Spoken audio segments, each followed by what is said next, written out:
عاوز ابدا كلامي بموضوع خاص بنادي الزمالك. النهارده الحلقه دسمه فيها اخبار كتيره وكواليس كتيره. تحبوا تبداوا بايه؟ تعالوا نبدا بلعيبه نادي الزمالك. لعيبه نادي الزمالك عاملين شبه ثوره صغيره كده، يعني ثوره على الضيق كده، عارف لما تعمل حفله على الضيق؟ ثوره على الضيق بسبب مستحقاتهم. طب ليه لعيبه الزمالك بداوا يتكلموا دلوقتي على المستحقات؟ لعيبه نادي الزمالك بداوا يتكلموا على المستحقات عشان خاطر القيد قرب يتفك، وهقول لكم دلوقتي مع تفك القيد. يعني القيد قرب يتفك، الاداره بدات تفكر في صفقات، بدات اللعيبه تعرف من الاداره، بيتسرب طبعا من الاداره كلام كتير ان هيبقى في قريب صفقات في نادي الزمالك. فاللعيبه نادي الزمالك معاهم حق، وهقول لكم برضو جزئيه ضدهم، ولكن خلونا نتكلم بانصاف. يعني لعيبه نادي الزمالك قالوا للكابتن احمد سليمان، كانوا في اجتماع ما بينهم امبارح، كابتن احمد سليمان طبعا بيكلمهم، عاوزين نركز الفتره اللي جايه، عاوزين وبيرفع من روحهم المعنويه. لعيبه نادي الزمالك اتكلموا معاه وقالوا له يعني قبل التفكير في اي صفقات جديده او سداد اي اموال لصفقات الزمالك الجديده، لازم تكون الاولويه في المستحقات بتاعتنا قبل ما تعملوا اي صفقات. ممكن اقول لك اللعيبه معاها حق، ما تجيبش حد غريب تديله فلوس وانا اللي طلعان عيني معاك، رغم انهم مش طالعين عينيهم ولا حاجه. بيني وبينكم مركز ال 12 والثلاث هزايم في الدوري في اول يعني 8 ماتشات ولا 9 ماتشات، مرقوعين 3 ماتشات هزيمه من 7 8 9 ماتشات، فبيني وبينك هم ما لهمش عين يعني. وانتوا عارفين ان انا زملكاوي، ولكن بعلنها باعلى صوتي اهو، انا لا احب هذا الجيل ما عدا 2 3 4 بالكتير، انما هذا الجيل لا احبه، هو جيل العار لنادي الزمالك والجماهير نادي، ومش هساندهم. يعني برضو عشان اللي بيقول لي نساند اللعيبه، مش هساندهم، انا بساند الرجاله بس. ولكن في الجزئيه دي هم معاهم حق، معاهم حق.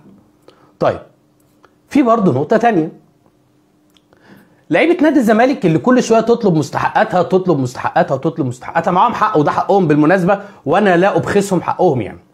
ولكن هو عمر نادي الزمالك يعني كان في لعيب، سيبك من اللي اشتكونا في الفيفا، انا بكلمك على الجيل ده والجيل اللي فات والجيل اللي فات، لما كانت المستحقات بتتاخر شويه كانوا بياخدوا فلوسهم.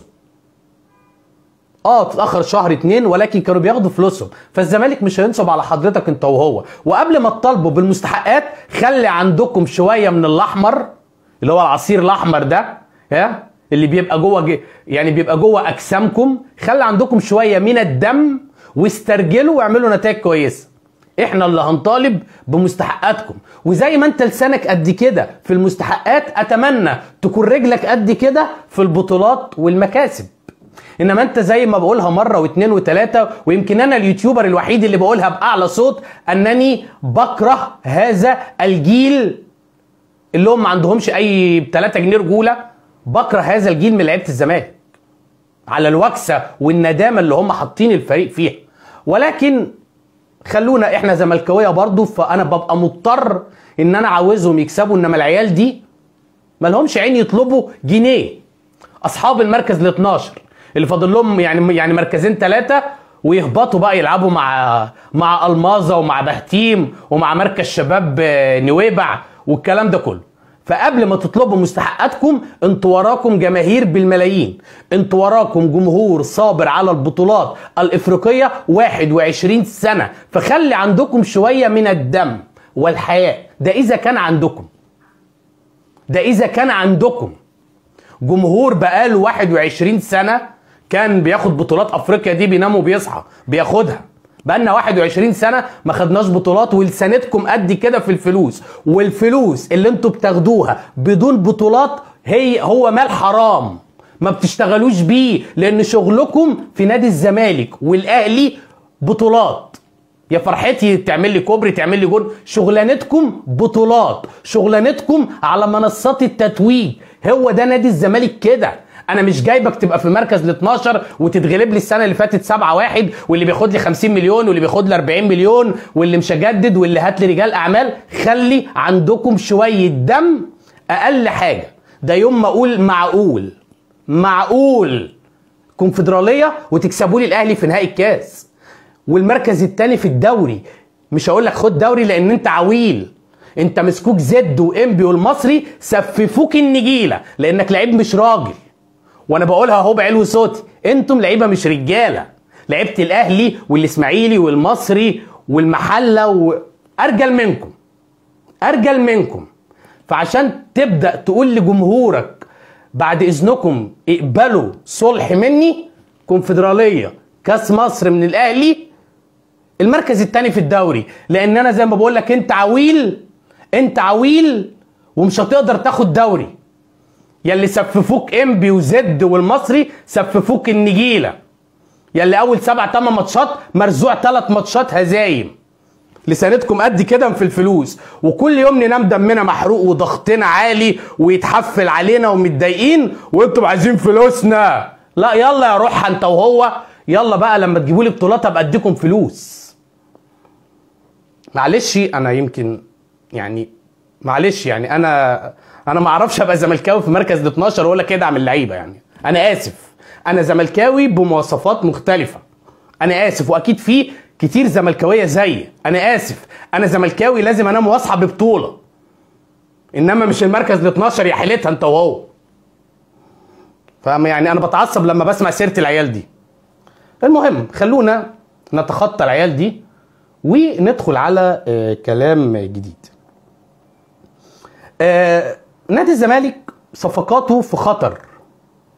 نادي الزمالك صفقاته في خطر. ليه صفقات نادي الزمالك في خطر؟ تعالوا الاول بالراحه ناخد التصريح بتاع الاستاذ هيثم عرابي ونشوف ايه اللي بيتخطط ضد نادي الزمالك، لان الموضوع لازم الفت نظر الكابتن حسين لبيب والكابتن احمد سليمان والكابتن حسين السيد واعضاء مجلس اداره نادي الزمالك، لازم يعني الفت نظرهم للموضوع ده. وانا عرفت معلومات ومش هبخل على المعلومات دي على حضراتكم على نادي الزمالك. هيثم عرابي اللي هو المدير التنفيذي ل لحظه واحده بس عشان انا في بس عطله عندي كده بعمله. هيثم عرابي اللي هو المدير التنفيذي لفيوتشر، لحظه واحده،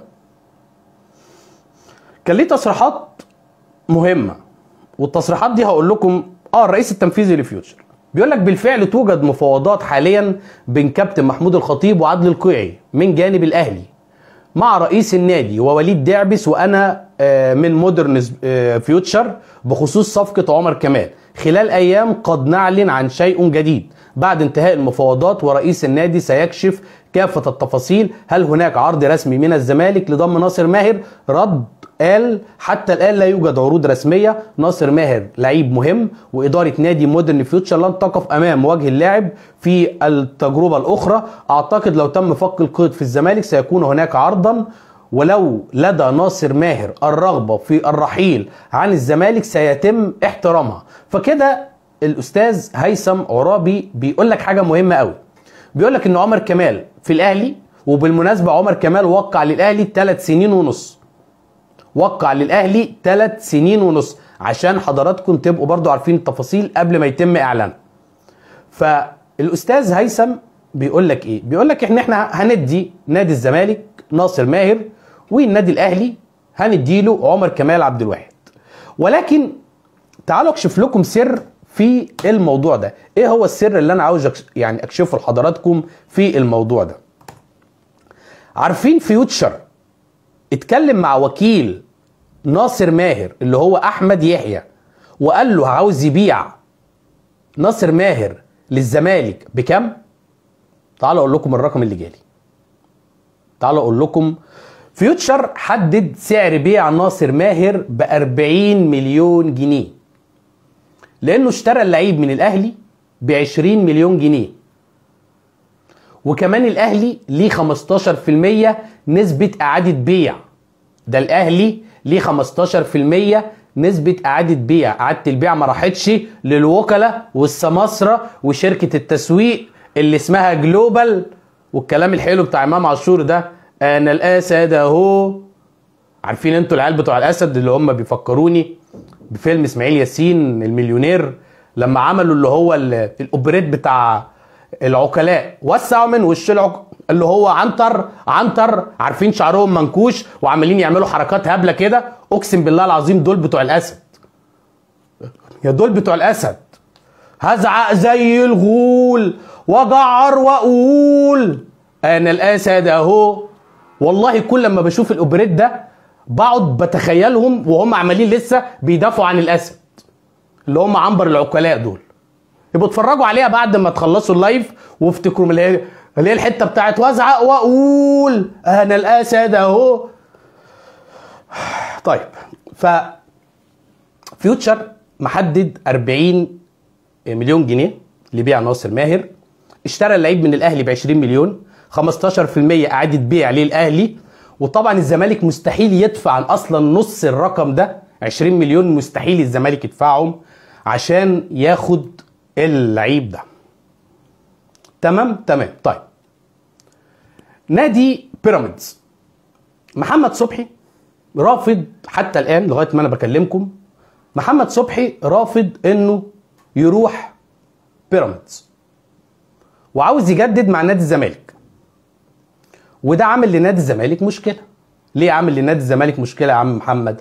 عامل لنادي الزمالك مشكله عشان خاطر نادي الزمالك عاوز محمود صابر، وكان هيدي محمد صبحي لبيراميدز وعليه 5-6 مليون جنيه وناخد محمود صابر.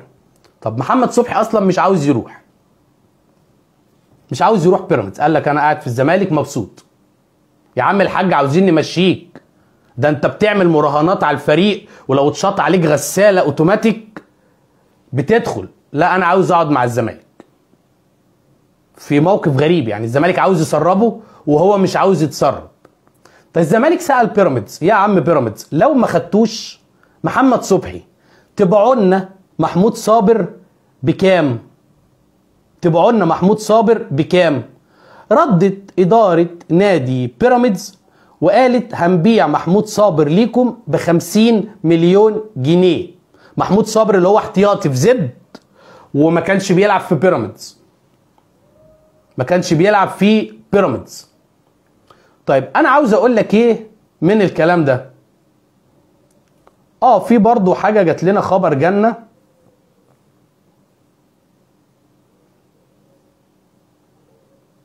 تمام. في فناصر ماهر 40 مليون ومحمود صابر 50 مليون جنيه. بطالب اداره نادي الزمالك بعد اذن حضراتكم، وطبعا الزمالك برضو مش هخفي عليكم سر، الزمالك حب يرجع اكتر من لعيب من الاعارات والانديه رفضت. اوكي، بطالب مجلس اداره نادي الزمالك يكتب الاسماء دي في ورقه صغيره كده، ورقه صغيره اللي هي مربعه دي بتاعت النتيجه دي، يكتب اسماء الانديه دي، والسنه الجايه ما يروح لهمش اعارات لعيبه تاني ولا تتعامل معاهم تاني ولا تبعت لهم اعارات ولا وتخلي وتقتصر الاعارات بتاعتك على ناديين 3-4 زي ما الاهلي عامل. فيوتشر وزد اهو دلوقتي وسموحه، هم ناديين 3 الاهلي بيتعامل معاهم. انت اعمل كده، علم على صاحبك واكتب في ورقه. وبيراميدز ما تتعاملش معاه تاني، ما تتعاملش مع فيوتشر تاني، ما تتعاملش لو غزل المحله مش عاوز يرجع لك حسام اشرف او ماجد هاني او حمدي علاء او مش عارف مين او اسامه فيصل البنك الاهلي، اكتب في ورقه وما تتعاملش معاهم تاني. لو انا رئيس نادي هعمل كده، ومن السنه الجايه هختار ناديين 3 وهتعامل معاهم.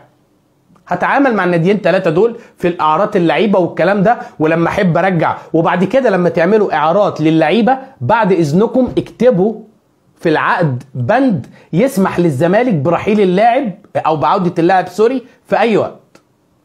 ده برضو النقطة دي مهمة جدا في اي اعارة تروح لمين، لاي نادي، وتحدد هم 3-4 اندية انت تتعامل معاهم.